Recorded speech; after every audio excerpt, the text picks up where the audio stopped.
Einame dabar prie Trevi fontano į turistų centrą.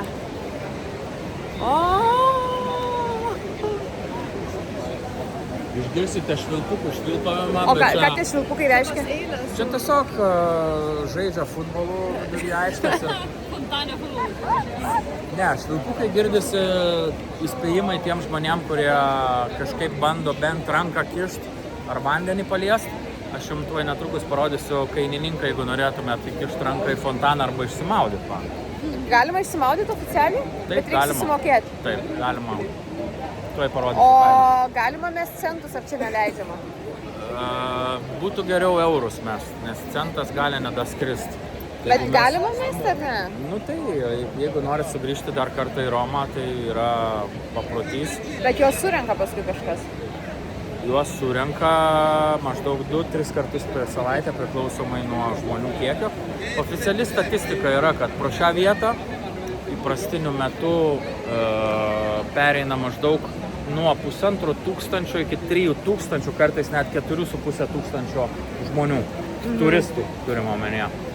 Daugiau nei pusė jų meta monetas į fontaną, tai įsivaizduokit, kiek surenka pinigų iš šito fontano.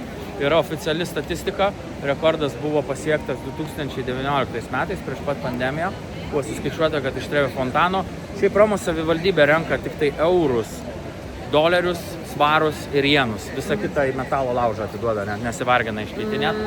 Tai rekordas buvo pasiektas 2019 metais, buvo apskaičiuota, kad iš Trevi fontano buvo ištraukta 17 milijonų eurų. Ir kur jos deda pasiema savivaldybė? Kur keliauja tie pinigai? Pusę, 50% sumos atitenka Romos labdaros organizacijai Caritas. Kita pusė visoms kitoms labdaros organizacijoms po lygiai paskirstytoms. Tai praktiškai, jeigu metat monetą, tai maitinat Romos benamius. Ok. Ne, nes reiktų pasimti tos pinigus. Ir jinai turi du visiškai išskirtinius dalykus, kuriuos neturi jokia kita bažnyčia. Tas yra estetinis. Jeigu pakelsite akis į viršų, žiūrėkit, kad tuo metu piniginės neištrauktų. Pamatysit, kad šoninės kolonas laiko dvi moteris, kurios yra su nuoga krūtinė. Tai yra visiškai absoliutus išskirtinumas, nes meninėje ikonografijoje visur, taip, vyrai visada vaizduojami pusnuogiai. Su sixpacku? Jo, su sixpacku. Tuo tarpu moteris niekada niekur nepamatysit pavaizduoti jų su nuoga krūtinė. Krūtinė yra visada dengiama. Dar iki 18 amžiaus pradžios buvo molinės amforos, kuriuose buvo saugomas kas? Nešvestas vanduo, Pelenai. vynas, ne pelenai. Buvo saugomi žarnos ir šūdai. Kieno? Popiežių. Rimtai? Taip. Kodėl? Todėl, kad popiežius yra tiesioginis Dievo atstovas žemėje ir kadangi jis yra šventenybė ir iki 18 amžiaus, kai mirdavo popiežiai, juos nekišdavo į grabą kaip dabar, o mumifikuodavo, balzamuodavo. Pamatysim Švento Petro bazilikoje keletą iš popiežių sudžiovintų kaip slyvas. Ir kai vyksta balzamavimas, tai ką padaro? Ištraukia organus. Ištraukia organus, kad jie nepūtų. Bet kadangi popiežius yra šventenybė, tai negi tu tuos jo visus vidurius, širdis atiduosi kokiam šunim suėst ar išmesi į konteinerį. Reikia išsaugoti, nes čiagi švento žarno, šventas skrandis, šventas visa kita. Ir kažkoks genijus Jibanas sugalvojo, kad reikia šios dalykus saugoti. Ir visų viduriai popiežių buvo saugomi būtent šitoje bažnyčioje. Ir vėlgi, sakroje profano priešpriešą. Šalia tokio nuostabaus, gražaus, idiliško vaizdo sklisdavo pasišlykštėtinas dvokas pykinantis, nors tos amforos buvo sandarios, bet vis tiek tos dvėselenos kvapas, jis buvo tiesiog nepakenčiamas, kol galiausiai 18 amžiaus pradžioje atsirado kažkoks protingas žmogus, kuris nutarė, kad gal just don't, nereikia saugoti šitų dalykų ir tada buvo nutraukta šitą tradiciją. Ką sakiau prieš tai, kai Romoje yra 45 laipsniai karščio ir ne tik yra sunku, o gyvybei pavojinga būti tokiam klimate, bet jūs matot šituos akmenis, šventpetriukus, matot, kad jie yra suklijuoti smala, tai kai būna 45 laipsniai karščio, kai tu vaikštai, tu pradedi jaus, kaip tau prie batų ima klijuotis ta smala, nes jinai lydytis pradeda. Ir esant tokiom aplinkybėje, kai kuriems žmonėms tiesiog pavažiuoja stogas. Suveikia savisaugos instinktas ir tie žmonės tiesiog neria į vandenį, nes tai yra vienintelis atsigaivinimas nuo tos kaitros. Ir tada prasideda, tie visi švilpukai, kurie švilpauja ir įspėja žmonės nesiartinti prie fontano. Tai kai kurie, aišku, nepiktybiškai tą daro, tai tiesiog suvilgo veidą, ar, blogiausia atveju galvą įkiša, bet būna ir tokių, kurie tiesioginio žodžio prasme kryžium neria į tą fontaną, nes vanduo šaltas, gaivinantis. O yra ir tų, kurie daro tai sąmoningai. Tai visa šita tradicija prasidėjo nuo filmo, apie kurį mes kalbėjom, La Dolce Vita gatvėje, tai Federico Fellini 1960 metais. Filme viena iš gražiausių kinematografinių scenų yra kaip Anita Ekberg maudosi fontane su Marcello Mastroianni. Ir daug kas panori atkartotą idilišką vaizdą, o daugelis kitų tiesiog daro socialinės klaidos medijos naudai. Pavyzdžiui, jeigu turi prapromint kokį gerą savo produktą, tai ar nebūtų faina įlipti į fontaną ir sakyti, pirkit šitą karstą, jį išgėrę, pasijusite kaip Marcello Mastroianni, let's go. Kiek kainuoja tokį promeką pasidaryti, nes sausam išlipti, netiesioginė prasme tikrai nepavyks, nes tave pastebės ir turėsi reikalų su teisėsauga. Čia va yra kainininkas. Tai jeigu nuspręsit tiesiog kažkaip kišti rankas ar lysti fontaną ir taip toliau, arba išplauti savo rūbus ar įdėti savo gyvūnus, tai bauda yra nuo 40 iki 240 eurų. Jeigu nuspręstumėt išsimaudyti, tai yra įlipti į fontaną, tada kaina jau bus 450 eurų. Jeigu kažkaip apgadintumėt fontaną, padarytumėt jam kažkokią žalą arba pakartotinai liptumėt maudytis, jeigu jau anksčiau buvote įspėti, tada jau reiktų biškį daugiau susimokėti 2065 eurus ir gaunat baną iš visų viešųjų Romos įstaigų, tai reiškia nebegalit nei booking'e užsisakyti viešbučio, baruose gaunat baną ir kitose viešuosiuose vietose. Tai geriau, better don't.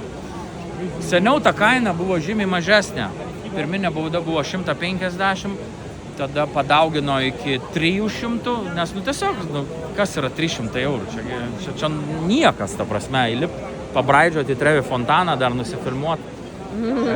Ir paskutinis atvejs buvo 2023 metais, man atrodo, garsi menininkė, amerikietė, pristatinėjo savo parodą Romoje ir jinai padarė mediatinę socialinę kampaniją, įlipo į fontaną su labai gražiu vakarinę raudoną suknelę ilgą, iš karto pradėjo švilpti, jinai pasakė, wait, mane nufotografuos, mano fotografai, sako, aš turiu paruošus 300 eurų, all good, sako, okei, ten biškai pavaikščio, pasimaivė, pafotografavo, nuėjo iki krašto, policininkas jai gražiai džentelmeniškai ranką padavė, jinai išlipo, sako, prašau, jis sako, sorry ma'am, dėja, už vakar kaina pakilo, jau nebe 300, jau 450. Okay, no problem, palidėkit mane iki bankomato, aš ištrauksiu dar 150. Poseidonas arba Neptūnas, mūsų dievas, ant kriauklės ir tą kriauklę tempia du vyrai, teisingiau, du sparnuoti arkliai, kuriuos bando suvaldyti du vyrai. Tai kairiai pusė jaunas, dar nepatyręs vyriškis bando sutramdyti nepaklusnų arklį, o tuo tarpu dešinėj pusė jau šiek tiek vyresnis vyras, patyręs, vedasi arklį už karčių, kuris paklusniai jo klauso. Būtų faina nupirkti Paul dovanų, bet stiprių. Negeria stiprių. Negeria. Parodė. Yra realiai, nes Italija yra iš 20 regionų sudaryta, bet iš tikrųjų tų genčių yra daugiau. Ir yra skirtingos tradicijos, skirtinga kalba. Italijoje yra 11,5 tūkstančio skirtingų tarmių. Nuo pietų į vakarus, kuo labiau eini į pietus, tuo daugiau viskas afrikėja ir arabėja. Kuo daugiau eini į šiaurę, viskas vokietėja ir prancūzėja. Tai praktiškai ta suprantamiausia italų kalba yra centre Italijos, tai yra Toskana. Toskanos kalba skaitosi pati švariausia, be priemaišų, nors irgi turi tarmišką kalbą. Romoje irgi suprantamas dialektas, bet kuo daugiau varai į šiaurę arba žemyn, tuo mažiau išeina suprasti. Tai kai kalba eina apie Romą, reiktų sakyti regioninę romietišką virtuvę, cucina romana. Jos pagrindai yra va šitoj vitrinoj išdėstyti.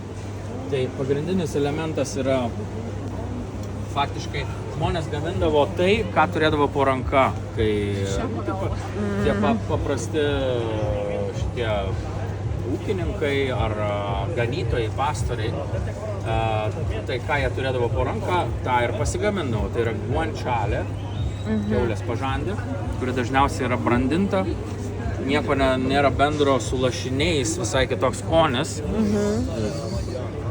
Jis yra toks daugiau saldesnio aromato, bet su tokiu gilesniu poskoniu. Bet Romoje yra ir lašiniai. Va, čia va yra lardo di colonnata. Tai yra lašinys, bet jos skonis yra kur kas kitoks negu lietuviškų lašinių. Tai jau iš pažandės mes galim pasigaminti pastą ir yra ta šventoji trejybė.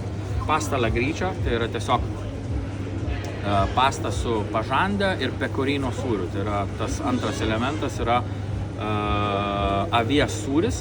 Jis yra labai kartus, tokios biški šlapios konsistencijos, paprakaitavęs. Jo vieno per daug neišeitų suvalgyti, nes yra labai aitraus skonio, bet jis labai tinka gardint pastą. Tai pirmas stepas yra pasta alla gricia, pažandė plus pecorino sūris. Tada kažkada, taip jau bent jau aiškina romiečiai, kažkada iš Amerikos atkeliavo kas? Pomidorai. Pomidoras. Bet irgi jo. Pomidoras atkeliavo ir tada prisidėjo pomidoras ir yra pasta matriciana su raudonu padažu. O galiausiai vietoj raudono padažo variacija su kiaušiniu yra pasta alla carbonara. Nors amerikiečiai teigia, kad čia jie išrado carbonara. Bet nėra iš tikrųjų patvirtintų šaltinių, kaip ten įvyko tas procesas, nes oficialioji amerikiečių versija yra, kad per Antrą pasaulinį karą sąjungininkų kariai atvykę į Italiją kariauti iš Amerikos labai buvo pasilgę savo amerikietiško English breakfast su bekonu ir kiaušiniu ir paprašė kažkokio šefo, kad jisai pagamintų kažką panašaus į tai. Ir jis padarė makaronus su kiaušiniu ir, kadangi neturėjo bekono, tai panaudojo pažandę. Ir visi taip užsihaipino. Wow. Bet čia irgi yra pusiau mitas, legenda. O originalus patiekalas buvo būtent iš to, ką turėjo ūkininkai kalnuose. Tai kai jums siūlo carbonarą su grietinėle, tai turiu paklausti, kur fucking kalnuose ganydami avis tie ganytojai galėjo gauti tos grietinėlės. Tai čia yra visiškas bullshit. Jie tą kremą darydavo su, kuo turėjo, tai su kiaušiniu. Kiaušiniu, jo. Jo, tai labai kaloringas patiekalas, kokį reikėdavo suvalgyti, norint praleisti visą dieną laukuose dirbant.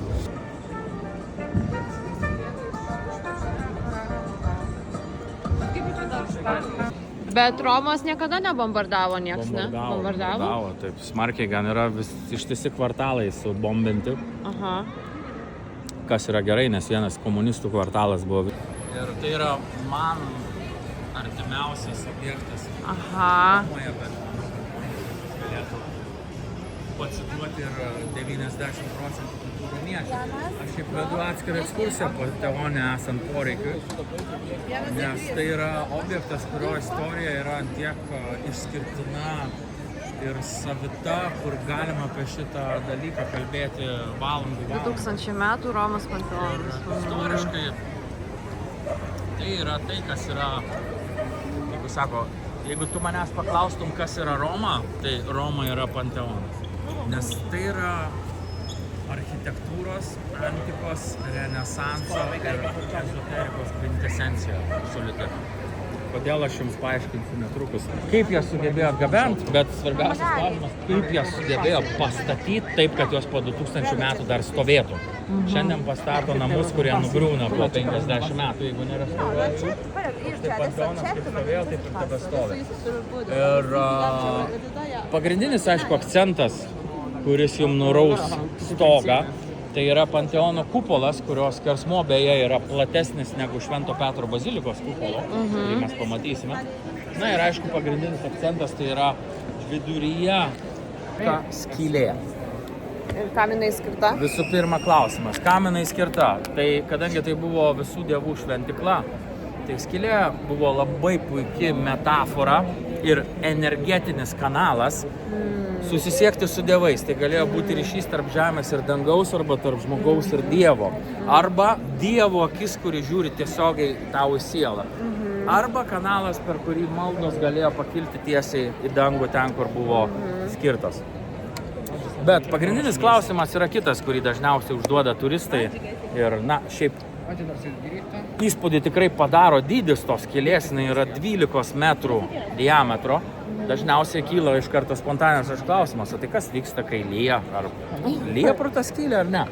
Nes ten nėra jokio stiklo, jokios uždangos.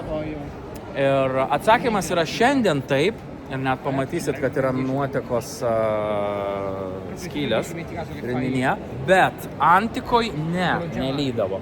Kodėl nelydavo? Šitą dalyką dar nesugeba šiandien suprasti, kaip galėjo žmogus sugalvoti tokį dalyką prieš 2000 metų. Ne tik kaip sugalvoti, bet taip idealiai atskaičiuoti proporcijas, kad veiktų šitą sistemą. Tai esmė yra tokia, Panteone nėra nei vieno lango. Tai yra šventovė be langų, vieninteliai, ne, tai čia pro išviesą nepatenka. Vieninteliai šviesos šaltiniai dienos metu be abejo, tai buvo šitos milžiniškos durys ir skylė kupolė. O aišku, kai saulė nusileisdavo, net ir tie nebegaliodavo kaip šviesos šaltiniai. Todėl dieną naktį 24/7 Panteone buvo deginama maždaug apie 500 žvakių, kurios apšviesdavo vidų. Kas įvykdavo? Žvakės dega, nuo tokio didelio kiekio žvakių kyla garai.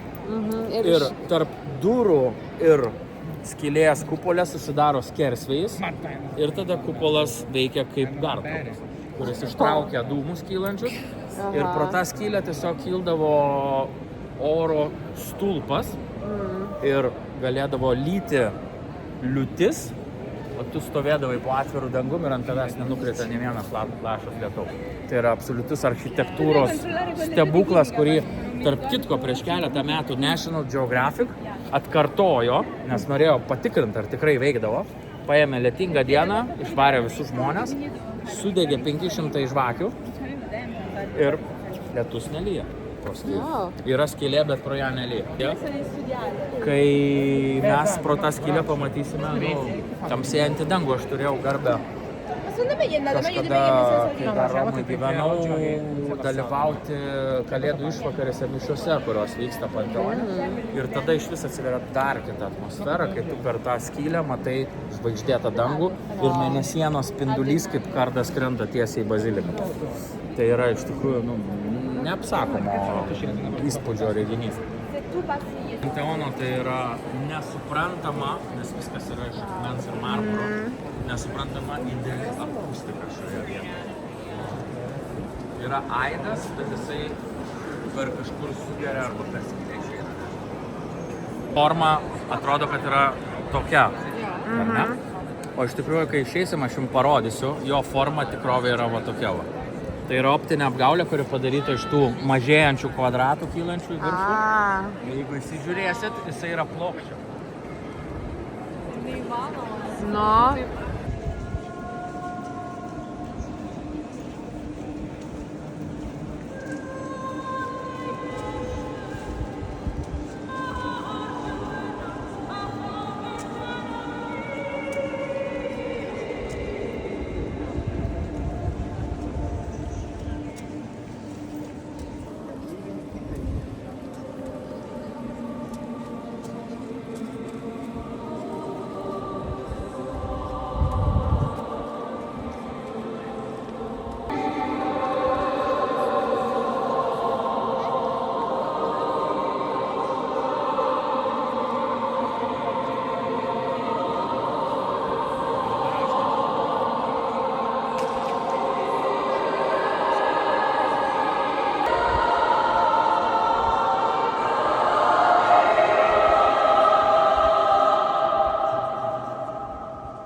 Architektūros, ezoterikos ir transcendencijos kvintesencija ir natūraliai tas yra išsivystęs per amžius dalykas, kad jeigu šitas dalykas sugriūtų kažkada, tai štai visi romiečiai sako, visi, kas bendrys palies šitą daiktą, tai vis neįsivaizduojat, kas jūsų laukia.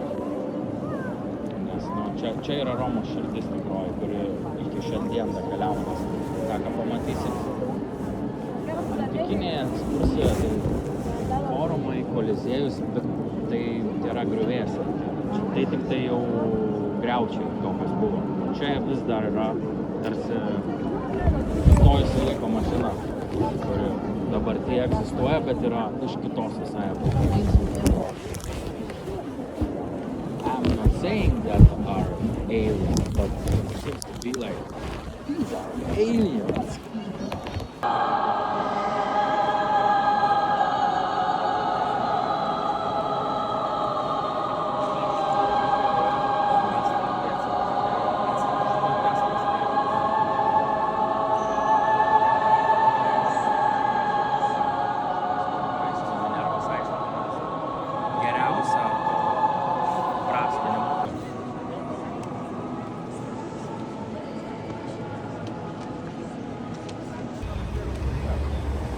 Marketinginis patrauklus pavadinimas Spaghetti al Senato.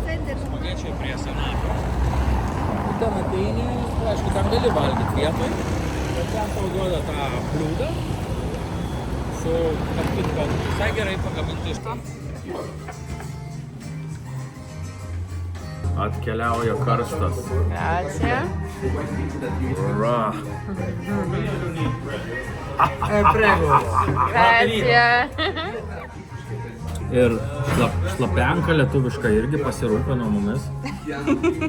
O čia štai ir varškytė iš ūkininko.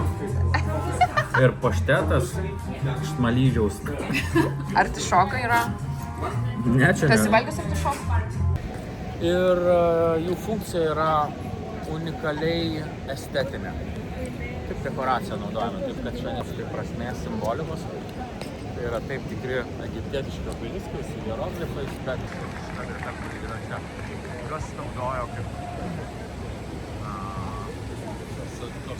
kažkas gal personifikuoja svarbiausias pasaulio 4 upes pagal kontinentus.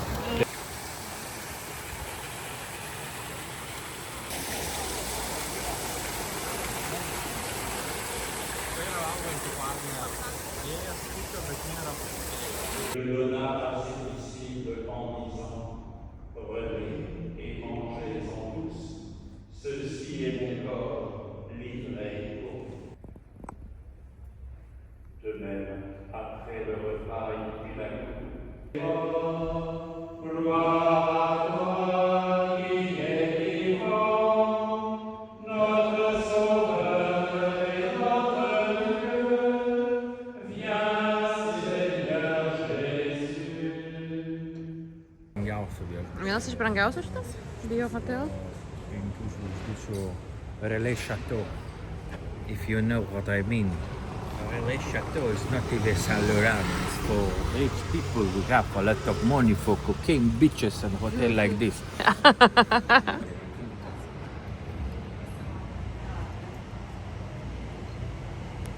Gal čia kokia, čia gal bažnyčia? Gal kokia bažnyčia, nes čia kad taip gyventi aš neįsivaizduoju. Čia tikriausiai bažnyčia.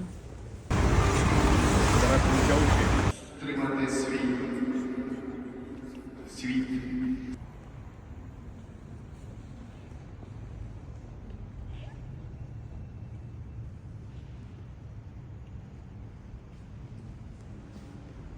Tai išmokau naujo triuko. Palauk. Palauk, ne, aš... Kas? Guršiai. Ai, guršiai?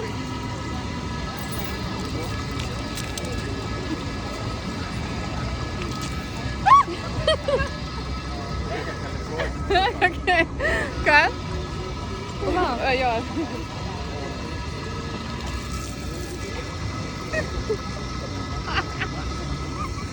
Įsivaizduoju, jeigu pisteltų į veidą.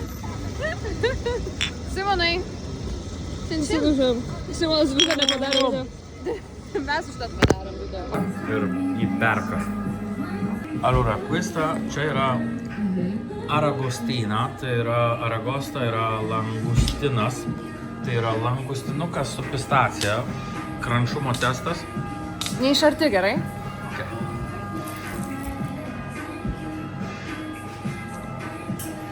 Traška. Tiesiai. Jo.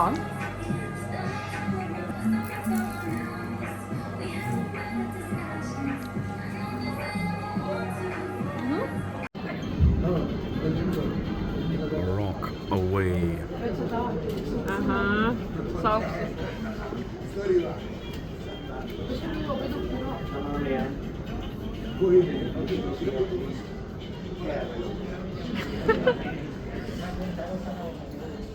Dėsim į puslapį geribatukai.lt. Stovi. Čia ligoninė? Saloj?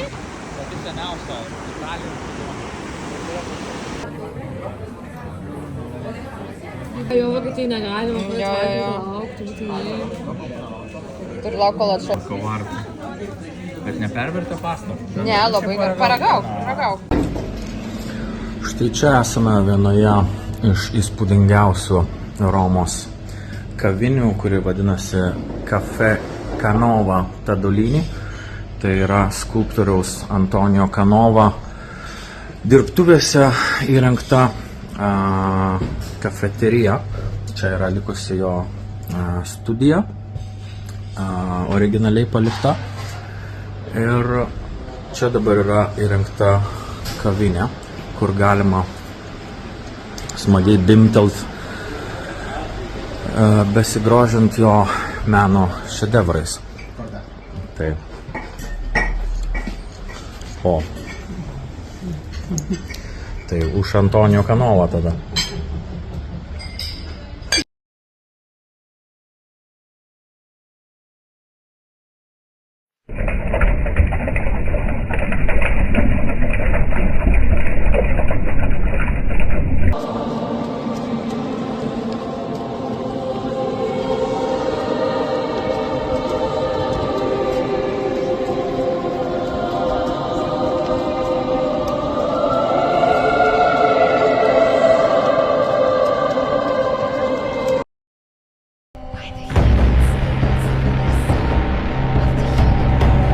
Atkeliauja karstas. Ura. Prego. Buon appetito. Nu kokie gražus kaparūzai. Kaparūzai. Ir šlapenka lietuviška irgi pasirūpino mumis. O čia štai ir varškytė iš ūkininko. Ir paštetas iš Smalyžiaus. Artišokai yra. Ne, čia ne.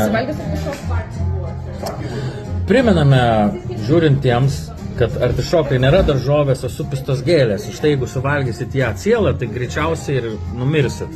Tai bus pats geriausias dalykas.